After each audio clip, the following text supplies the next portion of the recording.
Hello, I'm Jack Gary, Director of Archaeology for the Colonial Williamsburg Foundation, and welcome to our general session, Returning to Colonial Williamsburg.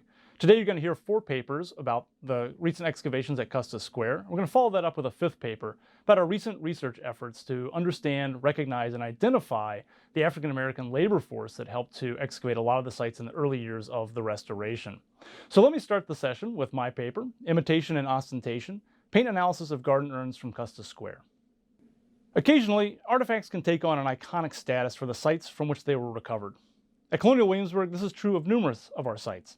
Cherry-filled wine bottles for Weatherburn's Tavern, peacock bones at Charleston's Coffee House, and armored helmets at Martin's Hundred. In a single artifact, the importance, uniqueness, or character of a site can be conveyed. At the site of Custis Square, the early 18th century Williamsburg, Virginia home and garden of John Custis IV, redware flower urn fragments painted in vibrant, expensive colors have taken on such status. At once, the artifacts help tell the story of John Custis's passion for gardening and his immense wealth that allowed him to engage in that pursuit. As one of the most well-known but not well-documented gardens in early 18th century Virginia, the site of Custis Square provides an opportunity to examine how Americans translated elements of English and European garden design into new cultural and physical settings. New research into artifacts recovered from this site has begun to provide layers to these objects that situate them in broader contexts, extending the story beyond the bounds of the site. Conducting paint analysis to better understand the pigments used to create the colors seen on the flower urn fragments has allowed us to better infer the owner's intent for these objects, how they functioned in an ornamental garden setting, and how they fit within the context of 18th century imitative material goods. John Custis IV was one of the wealthiest men in Virginia, purchasing a 4-acre lot on the south side of the newly forming city of Williamsburg in 1714.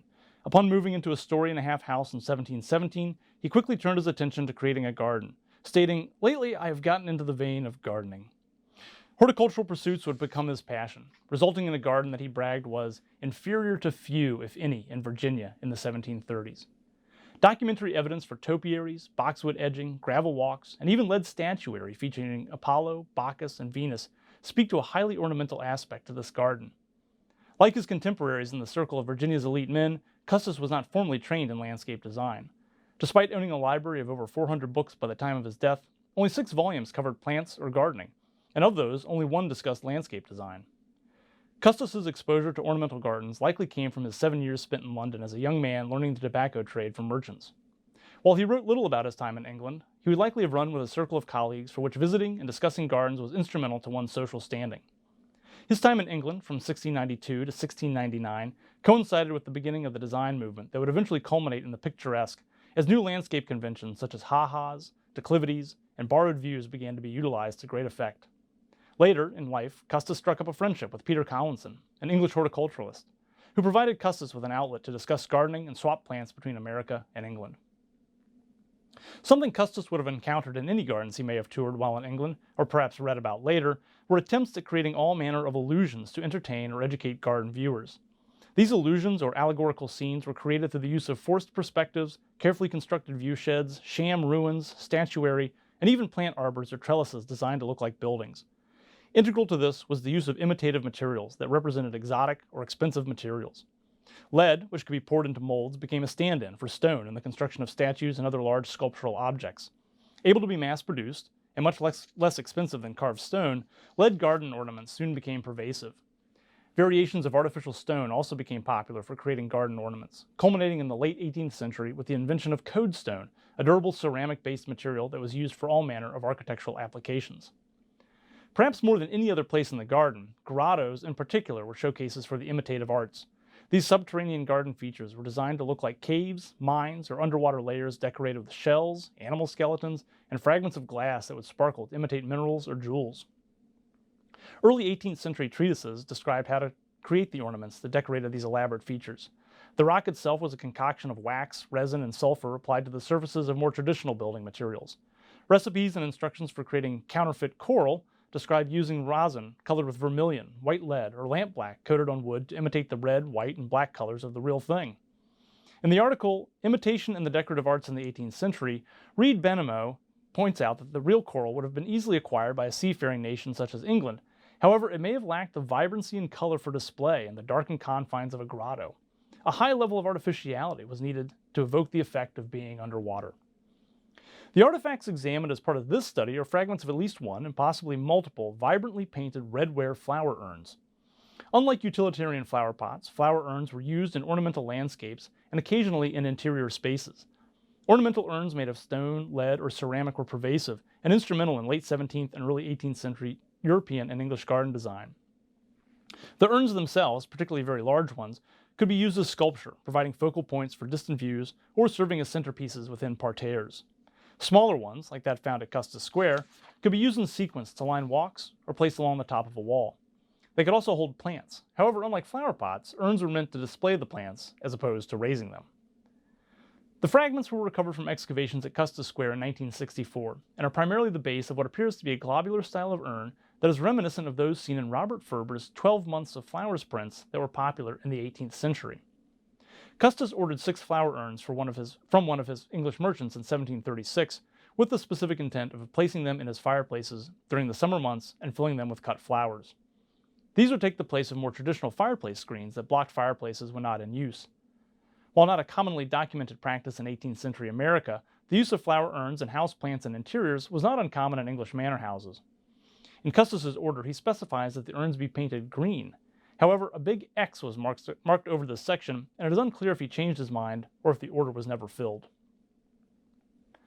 Whether this urn was used inside the house is unclear, but the majority of the fragments were recovered from a context adjacent to a complex of large post holes and molds running between the main house and the brick foundation of a building that is either a smokehouse or a dairy.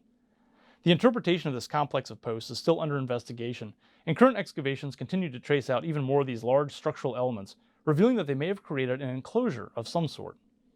An interpretation being tested is the possibility that this enclosure was a shade arbor erected in 1737 to combat a particularly bad drought. Viewshed analysis conducted as part of recent excavations shows that whatever the structure was, it falls in the direct line of sight from Bruton Parish Church. The location of these urn fragments suggests that they may have been intended for outdoor display, possibly contributing to the effect of the vista from the church. Paint analysis was conducted in Colonial Williamsburg's Materials Analysis Laboratory by Kirsten Moffett, conservator and materials analyst. Analytical techniques included cross-section and polarized microscopy, and scanning electron microscopy, energy dispersive spectroscopy. Samples were taken from flaked fragments of paint that had begun to lift off of the body of the ceramic. Analysis revealed that the urn base had 2 distinct layers of paint. The first layer presents as a bluish-gray color painted directly onto the exterior of the unglazed body of the ceramic. The layer was cracked and peeling by the time the second layer of red paint was applied, as seen in how the red flows between, below, and into the cracks of the gray paint. This suggests that the first layer of paint had been exposed for a significant amount of time and was likely an intentional presentation surface as opposed to a primer for the red layer above. Analysis also revealed that the paint color contained coarse particles of white lead and very fine particles of carbon black. White lead was one of the most common paint pigments and could be mixed with other pigments and oil to create different colors. In this case, the fine particles of carbon are indicative of lamp black, a pigment made by capturing the soot of a burning candle or oil lamps. Research by Kirsten Moffett into historical treatises on paint mixtures indicate gray, slate, or ash colors could be created by mixing white lead with lamp black.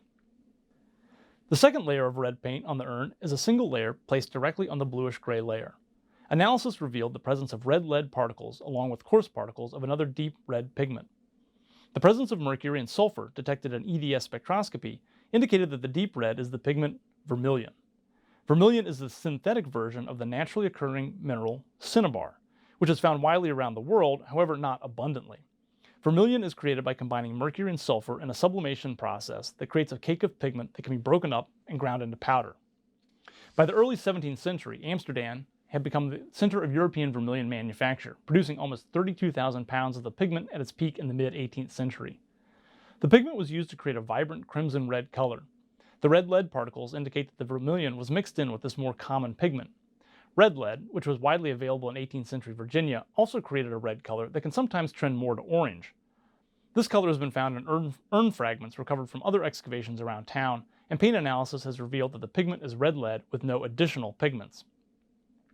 It is unclear if the vermilion and red lead were mixed together at the time of painting, or whether the original vermilion pigment was unadulterated with red lead in order to make the more expensive pigment go further. Moffett's research has shown that English vermilion had a reputation for being mixed with red lead and was often not particularly pure. Red ochres were another pigment option for creating red and were readily available and significantly cheaper than vermilion. While red could be achieved, if a consumer wanted the deep red of vermilion, the paint needed some amount of that pigment mixed in. It is unclear if the urn came from the pottery painted in the initial blue-gray color or if it was added later after its purchase.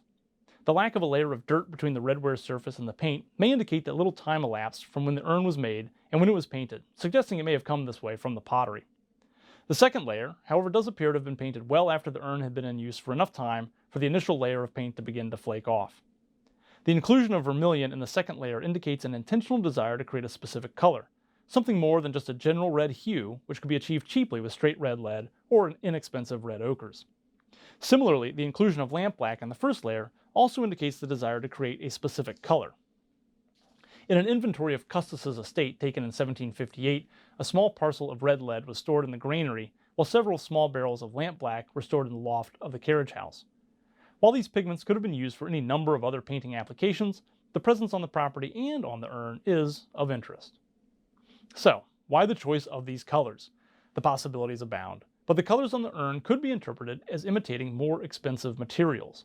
The bluish-gray color may be an imitation of lead, stone, or perhaps even weathered copper.